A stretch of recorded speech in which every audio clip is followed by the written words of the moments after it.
வணக்கம். இன்றைக்கி நம்ம பார்க்க போகிற சமையல் என்னென்னு பார்த்தீங்கன்னா, ஸ்பெஷலான இன்ஸ்டண்ட்டாக பண்ணக்கூடிய பாசிப்பருப்பு ஜவ்வரிசி பாயாசம் எப்படி செய்யலாங்கிறத பார்க்கலாம். இப்போ ஒரு குக்கர் எடுத்துக்கலாம். இதில் மெஷரிங் கப்பில் ஒரு அரை கப் அளவுக்கு பாசிப்பருப்பு சேர்த்து நல்லா வறுத்துக்கலாம்.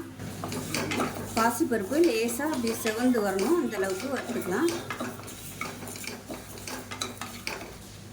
பாசிப்பருப்பு நல்லா செவந்து வந்துருச்சு, வேறு பிளேட்டுக்கு மாற்றிக்கலாம். இப்போ இதை நம்ம நல்லா கழுவிட்டு வந்துடலாம்.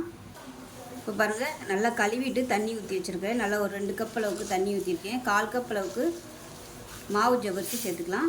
இதையும் சேர்த்துட்டு குக்கரை மூடி வச்சிடலாம். குக்கரை மூடி வச்சுட்டு நல்லா ஒரு 4-5 விசில் விட்டுட்டு ஸ்டீம் போனதுக்கப்புறம் பார்க்கலாம்.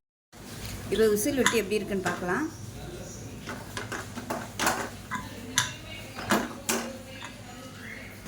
இப்போ பார்த்திங்கன்னா இந்த மாதிரி தான் இருக்கட்டும். நம்ம வெல்லம் கரைச்சி அந்த தண்ணி ஊற்றி கொதிக்க விடுவோம். அப்போ கரெக்டாக வெந்துடும். தண்ணியை எடுத்து வச்சுக்கலாம்.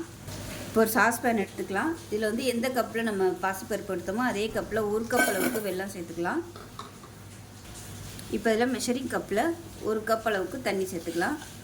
அடுப்பு நல்லா மீடியத்தில் வச்சுட்டு தண்ணி நல்லா கொதிக்கட்டும், வெல்லமும் கரையட்டும். இப்போ பாருங்கள், நம்ம போட்ட வெல்லம் எல்லாமே நல்லா கரைஞ்சிருச்சு, தண்ணி கொதிக்க ஆரம்பிச்சிருச்சு. இப்போ இதை எடுத்து நம்ம அதில் ஊற்றிக்கலாம். இப்போ இதை வடிகட்டிட்டு அப்படியே இதில் சேர்த்துக்கலாம்.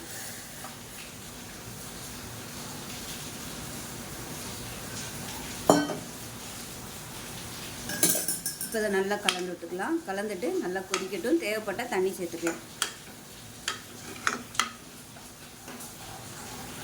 இப்போ பாருங்கள், நல்லா கொதிச்சிருச்சு.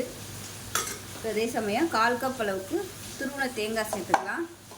இது இன்ஸ்டண்ட்டாக பண்ணுறதுங்கிறதுனால அப்படியே நான் தேங்காய் சேர்த்துருக்கேன். நீங்கள் விருப்பப்பட்டால் தேங்காய் பால் கூட சேர்த்துக்கலாம் எடுத்து. இப்போ இது ஒருவேளை உங்களுக்கு ரொம்ப கெட்டியாக இருக்க மாதிரி தோணுச்சுன்னா தண்ணி சுடுதண்ணியாக சேர்த்துக்கோங்க தேவையான அளவுக்கு. இப்போ இதில் ஏலக்காயும் சுக்கு பொடியும் கொஞ்சமாக சேர்த்துக்கலாம். இப்போ பாருங்கள், நல்லா கொதிச்சிருச்சு. அந்த தேங்காயோட எசன்ஸ் எல்லாமே நல்லா இறங்கியிருக்கும். இப்போ நெய்யில் முந்திரி பருப்பு கிஸ்மிஸ் போல் தாளிச்சதை அப்படியே சேர்த்துக்கலாம். அவ்வளோதான், கேஸ் அமர்த்திடலாம். அருமையான உடனடி பாசிப்பருப்பு பாயாசம் ரெடி ஆயிடுச்சு. ஆடி 18க்கு வரலட்சுமி நோம்புக்கெலாம் இது மாதிரி டக்குன்னு செய்கிறதுக்கு ரொம்ப ஈஸியாக இருக்கும். செஞ்சு பாருங்கள். செஞ்சு பார்த்துட்டு எப்படி இருந்துச்சுங்கிறத சொல்லுங்கள். வீடியோ பிடிச்சிச்சுன்னா லைக் பண்ணுங்கள், கமெண்ட் பண்ணுங்கள், சேனலை சப்ஸ்கிரைப் பண்ணுங்கள், பக்கத்தில் உள்ள பெல் பட்டனையும் ப்ரெஸ் பண்ணுங்கள். நன்றி.